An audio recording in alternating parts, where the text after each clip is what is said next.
Selamat malam, Namo Buddhaya. Senang sekali pada malam hari ini kita bisa berjumpa kembali, saudara-saudara yang terkasih di dalam Dhamma. Sudah lama tidak menyapa Anda semua.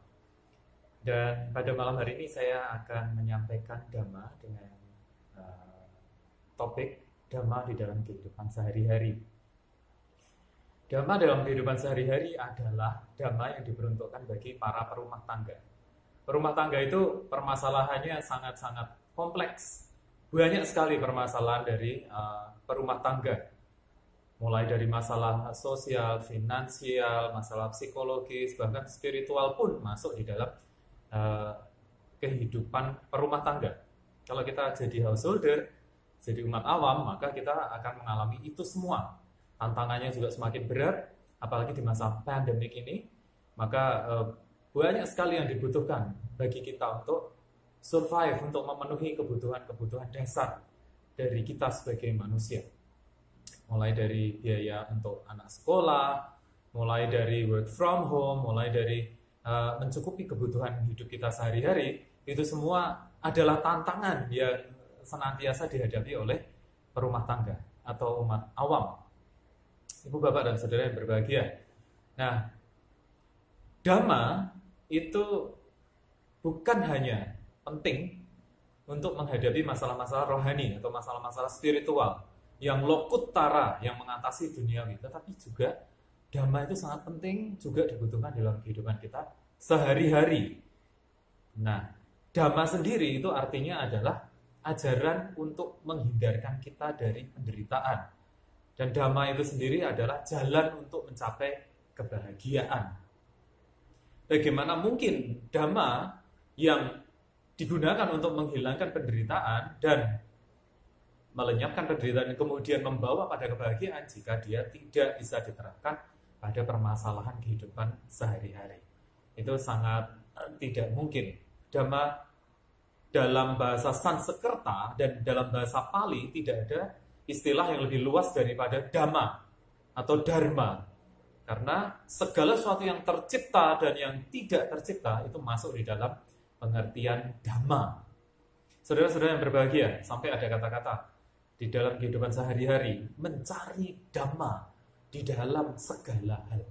Di dalam segala. Apa itu artinya? Karena Dhamma itu adalah segalanya, segalanya ini Dhamma, maka sesungguhnya kita tidak bisa membeda-bedakan ini sebagai Dhamma, ini sebagai bukan Dhamma. Even bahkan di dalam pekerjaan-pekerjaan sehari-hari yang kelihatannya menial, yang kelihatannya remeh, di situ kita bisa menemukan Dhamma.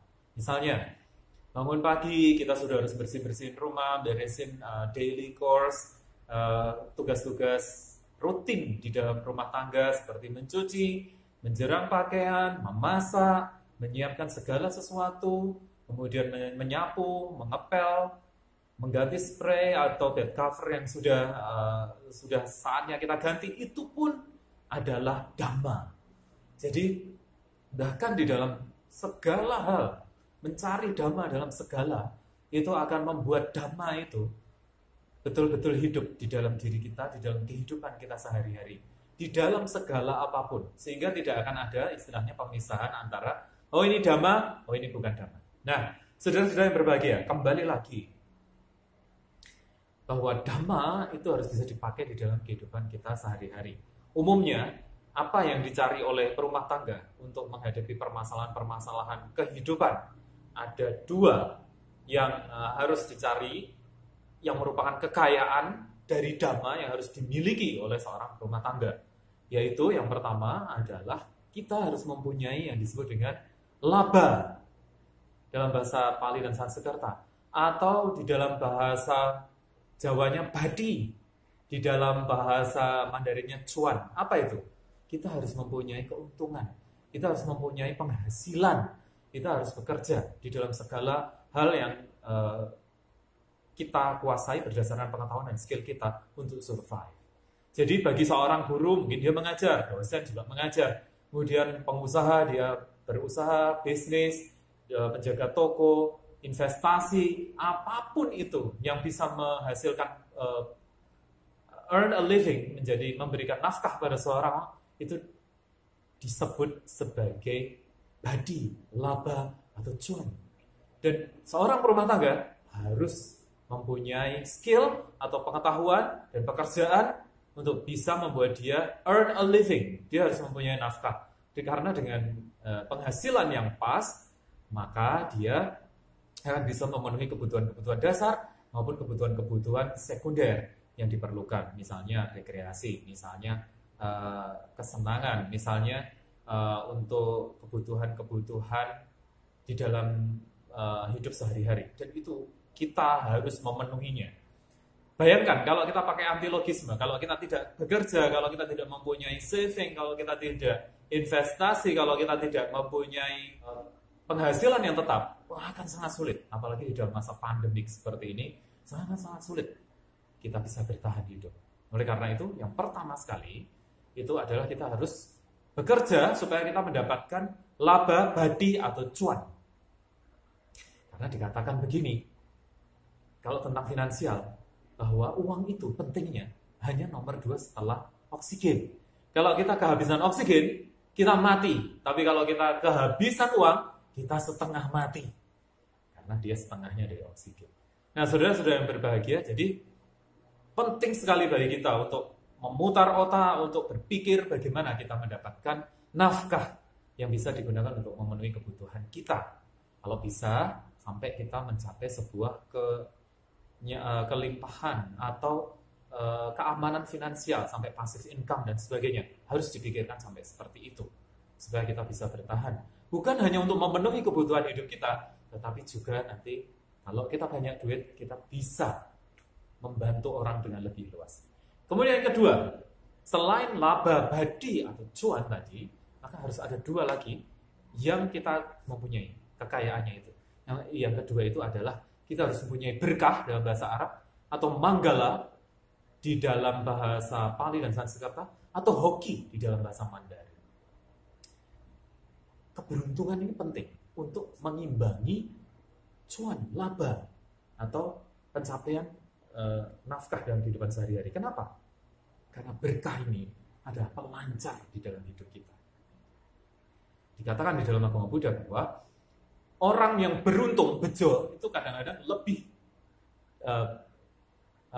dia mempunyai lebih kondisi yang lebih daripada seorang yang pintar. Kenapa? Orang pintar belum tentu bejo, tetapi orang yang bejo bisa mengalahkan orang yang pintar. Bejo atau berkah itu adalah sesuatu yang sangat-sangat penting di dalam kehidupan kita sehari-hari. Dia ibaratnya di dalam sebuah mesin, itu ada oli yang memperlancar kinerja dari mesin itu sehingga dia tidak overheating, sehingga dia bisa lancar dan sebagainya. Bagaimana cara kita mendapatkan manggala, berkah atau hoki? Dengan melakukan kebaikan-kebaikan. Yang paling dasar sekali bagi umat awam adalah kita sering berdana. Berdana, memberi.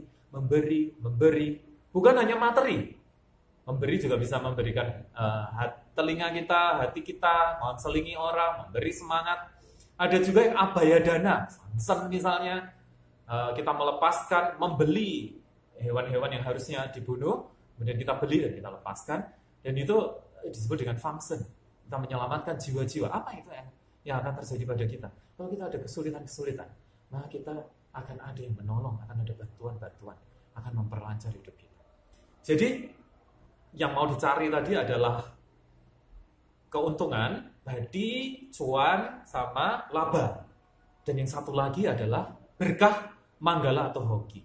Dua-duanya ini harus dikejar dengan sungguh-sungguh supaya manusia di dalam kehidupan sehari-harinya bisa mendapatkan penghidupan yang berkecukupan, dan yang satu lagi mendapatkan kelancaran-kelancaran dalam hidup. Jauh dari penderitaan, jauh dari masalah, jauh dari kesulitan-kesulitan dan penderitaan-penderitaan. Sebab dikatakan, kalau karma baiknya banyak, maka yang berbuah akan kebahagiaan yang banyak. Kalau karma baiknya sedikit, karma buruknya banyak, maka yang datang kepada kita adalah masalah-masalah dan masalah. Saudara-saudara yang berbahagia, 2 itu ditambah dengan 1 hal lagi. Buddha pernah mengatakan bahwa relasi itu penting. Buddha mengatakan banyak teman, banyak pertolongan. Banyak teman, banyak rezeki. Nah, ini penting sekali. Networking, jaringan. Pertemanan itu sangat-sangat penting, apalagi di zaman pandemik seperti ini. Ketika segala sesuatunya beralih dari offline ke online, kita membutuhkan jaringan. Itu pertemanan juga. Jadi saudara-saudara yang berbahagia, relasi, kemudian di sini adalah badi, laba, cuan. Yang satu lagi adalah manggala, berkah, hoki. Itu harus betul-betul kita cari di dalam kehidupan sehari-hari. Musuh yang menjauhkan kita dari pencapaian laba maupun manggala, keuntungan finansial maupun keberkahan di dalam hidup kita adalah kemalasan, adalah kebodohan, adalah ketidakterampilan kita di dalam kehidupan sehari-hari. Oleh karena itu kembangkan diri terus-menerus dan jangan mempunyai sikap hidup segan mati tak mau. Itu betul-betul tidak akan membuat kita maju di dalam kehidupan kita sehari-hari. Nah, saudara-saudara yang berbahagia, kita sebagai orang perumah tangga harus membawa dua dhamma ini. Yang pertama adalah kerja keras dan kerja cerdas, sehingga kita bisa mendapat keuntungan, bisa mendapatkan nafkah yang bisa memenuhi kehidupan primer, sekunder maupun tersier kita. Itu betul-betul kita harus sungguh-sungguh. Tidak boleh malas. Karena kalau malas tidak akan membawa apa-apa. Kemalasan itu dikutuk dengan penderitaan dan kesulitan-kesulitan. Ini yang penting menurut Sang Buddha. Dan kemudian itu bisa diuji dalam kehidupan sehari-hari. Malas dengan rajin, bagaimana bedanya? Pintar dengan tidak pintar, bagaimana bedanya? Gesit dengan lambat, bagaimana nanti perbedaannya? Kita lihat, kita pasiko. Kemudian saudara, yang kedua adalah selalu menanam kebaikan, apapun bentuknya, dilandasi dengan welas asih, compassion kepada makhluk-makhluk yang lain. Dana, memberi, mencerahi, meringankan beban orang, function, itu semua akan membuat manggala berkah dan akan membuat kita mempunyai laba dan badi, cuan dan hoki, sehingga hidup kita menjadi menuju ke arahnya maju ke arah kebahagiaan yang jauh dari kesulitan-kesulitan. Secara lahir, secara batin kita mendapatkan perlindungan, pernaungan berdasarkan kerja keras kita, kerja cerdas kita, dan perbuatan-perbuatan baik yang kita lakukan.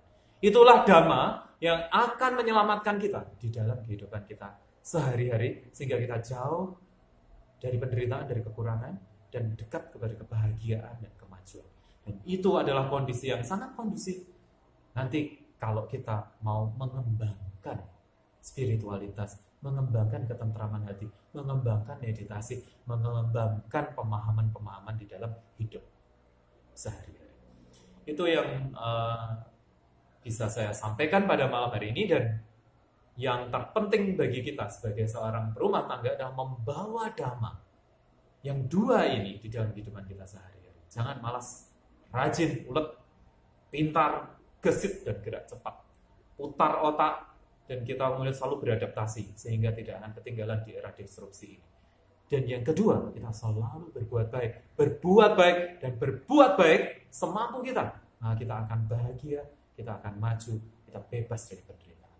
Itu saja yang bisa saya sampaikan pada malam hari ini. Semoga bagi Anda yang sakit sembuh, yang mempunyai banyak tanggungan, hutang, dan sebagainya terbayarkan, rezeki datang dari semua tempat, Anda selalu bahagia, tentram, damai, dan mendapatkan kelancaran dalam segala hal yang Anda cari dalam hidup ini. Semoga semua makhluk hidup berbahagia. Sabbe sata bhavantu sukhita.